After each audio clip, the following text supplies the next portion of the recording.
दरख्वास्त करूंगा इमरान खान साहब से कि वो अपने दिल की बात करें आपसे।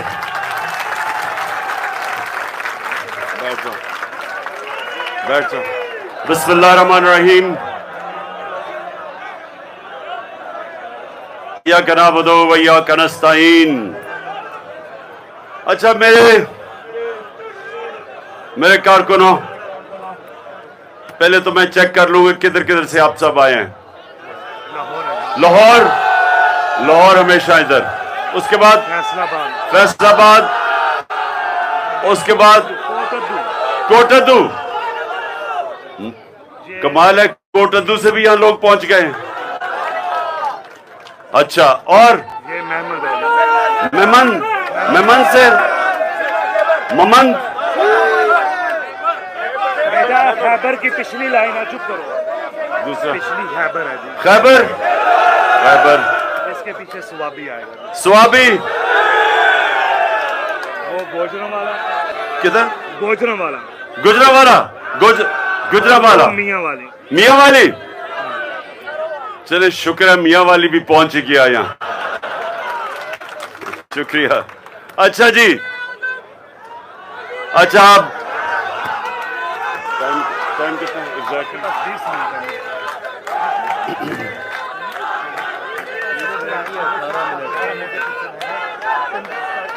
किधर? ओवरसीज पर। अच्छा, हमारे पाकिस्तानी। जी शाहिद भट्ट साहब, बड़ी खुश हुई आपको देख के। आबिद तनवीर साहब, बहुत शुक्रिया। थोड़ा इधर हो जाना, थोड़ा इधर हो। अच्छा जी, अच्छा आप सुने, मेरे कारकुनों सुनो, 17 मिनट है मेरे पास, 17 मिनट है। तो मैं ये चाहता हूं कि मैं अपने नौजवानों को लीडर्स बना दूं। तो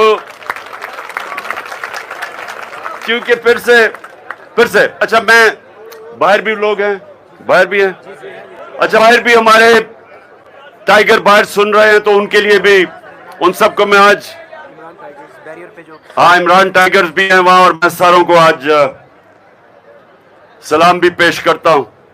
और जिस तरह आपने यहां पहरा दिया है, अगर आप लोग यहां पहरा ना देते तो अभी तक मैं जेल में होता, आपकी वजह से है। मेरे जो मुखालिफ हैं, इस मुल्क के नामवर डाकू जराइम पेशा लोग हैं, और इनके पीछे इनके हैंडलर्स हैं, और उनको सिर्फ एक खौफ, उनकी जिंदगी का एक खौफ है कि कहीं इमरान खान इलेक्शन ना जीत के वापस आ जाए, और उसके लिए हर किस्म की साजिश चल रही है। लेकिन याद रखें, कुरान में अल्लाह कहता है कि एक प्लान इंसान बनाता है और दूसरा प्लान, और कामयाब एक प्लान होता है सिर्फ, और वो अल्लाह का है। तो इसलिए अल्लाह अभी तक हमें बचा के यहां ले आया है। और माशाअल्लाह आपकी जो जमात है पाकिस्तान की तारीख में, मैं फिर से कह रहा हूं, मेरी उम्र तकरीबन पाकिस्तान से 5 साल छोटी है। पाकिस्तान की तारीख में आज तक इस तरह की जमात जो चारों सूबों में पहुंच गई है, नीचे तक पहुंच गई है, किसानों में पहुंच गई है, मजदूरों में, जो घर घर पहुंच गई है, और जो सबसे घरों के अंदर, ख्वातीन के अंदर पहुंच गई है, नौजवानों में, ऐसी कभी पाकिस्तान की तारीख में जमात नहीं आई। और जिसकी वजह से ये सब डरे हुए हैं। तो मेरा आप रमजान में मेरी कोशिश है कि जो मेरे कारकुन यहाँ आते हैं, मैं इनकी तरबियत करूं, और मैं इनको मुस्तकबिल के लीडर बनाऊं। तो आज मैं आपको लीडर की क्वालिटी बनाना चाहता हूं कि लीडर क्या होता है, उस पर क्या सलाहियत होनी चाहिए। तो सबसे दुनिया की तारीख का अजीम लीडर कौन था?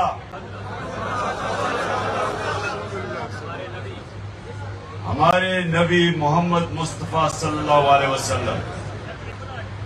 दुनिया की जब भी लीडरशिप के ऊपर किताब लिखते हैं कि किसने सबसे ज्यादा, किसके कारनामे सबसे ज्यादा थे, तो किसी इंसान, किसी लीडर के वो कारनामे नहीं थे, चाहे आप मुसलमान हो या ना हो, जो मेरे नबी सल्लल्लाहु अलैहि वसल्लम के थे। एक किताब लिखी गई 100 ग्रेटेस्ट मैन, दुनिया के 100 अजीम इंसान, उसमें नंबर 1 हमारे नबी थे। अंग्रेज ने लिखी थी, क्योंकि जो सलाहियत उनमें थी किसी और दुनिया के लीडर में नहीं थी। तो अब मैं आपको बताना चाहता हूं वो सलाहियतें क्या थी। सबसे पहले लीडर के कैरेक्टर होना चाहिए। अगर लीडर का कैरेक्टर नहीं है वो लीडर नहीं बन सकता। डंडे मार के वो लोगों को इज्जत नहीं करवा सकता। अपनी इज्जत आती है उसके कैरेक्टर से, और वो कैरेक्टर 2 चीजों के ऊपर बेस होता है, सादिक और अमीन। नबूवत से पहले मेरे नबी को सब सादिक और अमीन कहते थे, और हर मसला जब लोग हल करना चाहते थे तो उनके पास जाते थे, क्योंकि उनको पता था वो सच्चे भी हैं और अमानतदार भी। ये 2 क्वालिटीज सबके, अगर आप अपनी इज्जत करवाना चाहते हैं, ये 2 चीजें अपने अंदर डाल लें। आसान नहीं है, सच बोलना आसान नहीं है। जालिम के सामने सच बोलना आसान नहीं है। सच आपको ताकत देता है, क्योंकि अल्लाह अल्लाह के, अल्लाह सच है। जब आप सच बोलते हैं वो आपके साथ आके खड़ा हो जाता है। और सच्चे आदमी कहीं दुनिया के माशरे में चले जाएं, क्योंकि वो रब्बुल आलमीन है और हमारे नबी रहमतुल आलमीन है, सब इंसानों के लिए रहमत बन के आए। तो जो उनके रास्ते पे चलेगा, और पहले तो वो सच्चा, जब वो सच बोलेगा, जहां भी दुनिया में चले जाए आपकी इज्जत होगी। एक बूढ़ा कुरैश आया नबी सल्लल्लाहु अलैहि वसल्लम के पास और कहा कि ऐ नबी, मैं उम्र के उस हिस्से में हूं कि मेरा सारा कबीला मुसलमान हो गया, तो मैं सिर्फ इसलिए मुसलमान हो रहा हूं कि मेरा सारा कबीला मुसलमान हो। लेकिन नबी मुझे एक चीज बता, एक, क्योंकि मैं अपनी आदतें नहीं बदल सकता, मुझे एक चीज बता कि मैं वो करूं और मैं मुसलमान हो जाऊं। तो नबी सल्लल्लाहु अलैहि वसल्लम ने कहा सच बोलो। एक चीज मुसलमान होने के लिए है तो सच बोला करो। सच की इतनी बड़ी ताकत है, झूठे आदमी की कोई इज्जत नहीं है। जब कोई इंसान कहता है कि मेरी लंदन तो छोड़ो, पाकिस्तान भी कोई प्रॉपर्टी नहीं है, और 2 साल के बाद अरबों रुपए की प्रॉपर्टीज लंदन में निकलाती हैं, तो इज्जत नहीं लोग करते, इज्जत नहीं करते। हाँ वो तो और चीजें निकलती आ रही हैं। लेकिन सुनो सुनो सुनो सुनो, हम उधर नहीं जा रहे। मैं जो आपको कह रहा हूं कि पहले तो सच की ताकत पहचाने। सच, एक गैरतमंद आदमी क्यों सच बोलता है? अगर उसका झूठ पकड़ा जाए तो वो जलील हो जाता है। तो अगर गैरत होगी तो जलील होगा, बेगैरत तो जलील ही नहीं होगा। गैरतमंद आदमी, सुनो छोड़ो उनको, छोड़ो। अच्छा, दूसरी चीज अमानतदार, इंसाफ करना। ये याद रखें कि इंसाफ करना ये भी आसान नहीं है। कुरान में अल्लाह कहता है, ये जरा आयत सुन लें, मुझे इस आयत ने बड़ा मुतासिर किया था जब मैंने ये आयत पढ़ी, कि अपने दुश्मनों से भी इतनी नफरत ना करो कि इंसाफ ना कर सको। यानी अपने दुश्मनों से भी किसी से इतनी नफरत ना करो कि इंसाफ ना कर सको। ये है जोर इंसाफ के ऊपर। माँ बाप भी अगर माँ बाप के सामने भी उनके खिलाफ भी इंसाफ करना पड़े, इंसाफ करो। माँ बाप का कितना रुतबा है हमारे दीन में, लेकिन इंसाफ का कितना ऊंचा रुतबा है उससे। तो ये 2 चीजें अपने याद रखें।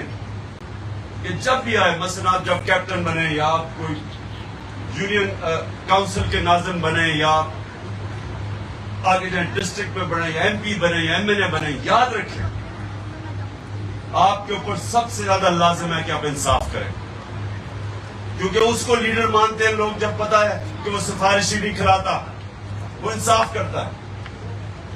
जो इंसाफ नहीं करता उसकी इज्जत नहीं है। आज आप पीटीआई को देख लें, तहरीक इंसाफ को, और बाकी जमातों को देख लें। एक जमात में सारे जरदारी और भुट्टो ऊपर बैठे हुए हैं, दूसरे में सिर्फ शरीफ ऊपर बैठे हुए हैं। तहरीक इंसाफ में बताया कौन सा इमरान का रिश्तेदार ऊपर बैठा हुआ है, क्योंकि टाइम कम है, टाइम कम है। तीसरी चीज,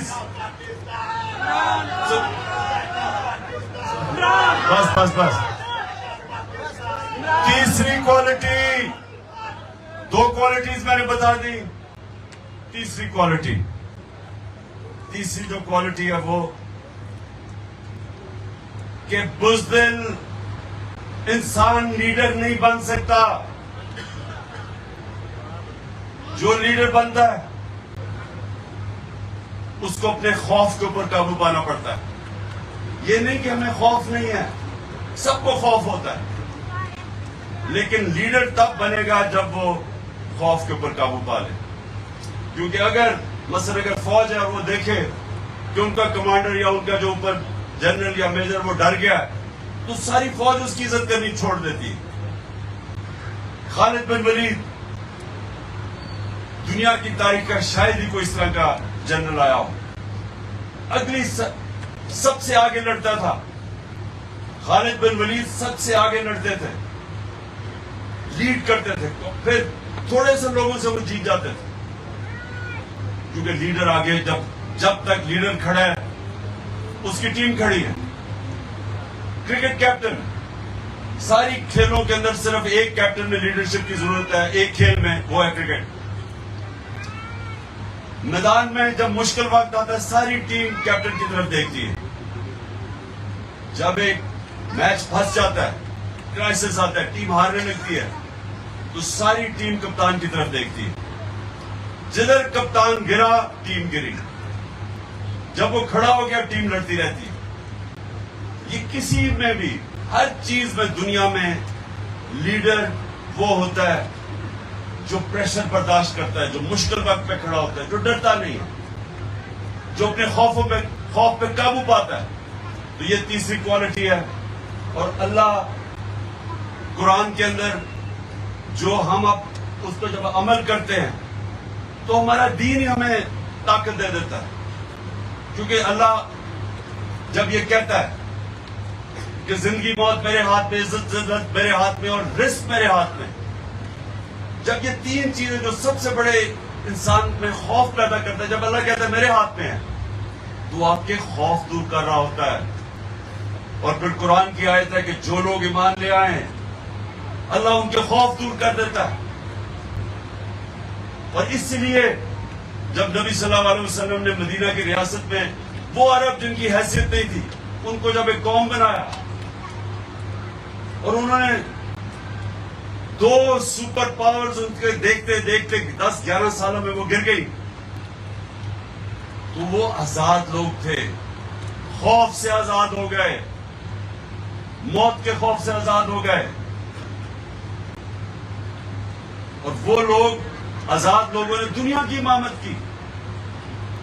कई 100 साल तक मुसलमान दुनिया की इमामत करते रहे, दुनिया की सुपर पावर बने रहे, लेकिन बुनियाद रखी थी मदीना में दुनिया के सबसे अजीम लीडर ने, कि उन्होंने लोगों को आजाद कर दिया, खौफ से आजाद कर दिया। फिर ये पैसे का बोता है, लालच है, ये सब बोता है, इन सब से आजाद कर दिया और वो इंसानों को अजीम इंसान बना दिया। जो जमीन पे रेंग रहे थे उनको पर दे दिए। और वो लोग फिर दुनिया की हर चीज में आगे निकल गए। साइंसदान भी सब मुसलमान थे कई 100 साल तक, तो हर चीज में वो आगे निकल गए। तो सबसे पहली चीज कि ये जो खौफ है, ये आपको जमीन पे रखता है, ये जंजीर है, खौफ जंजीर के बांध पे रखता है, आपको बड़ा इंसान नहीं बनने देता। कई लोग हैं जो बड़ा डरते हैं। मसलन जो सबसे पहला आदमी जो सबसे ऊंचे पहाड़ पे चढ़ा था, उसका नाम था एडमंड हिलरी। उससे पहले जिसने कोशिश की थी पहाड़ पे चढ़ने की, या वो मर गया था और या वो फेल हो गया था।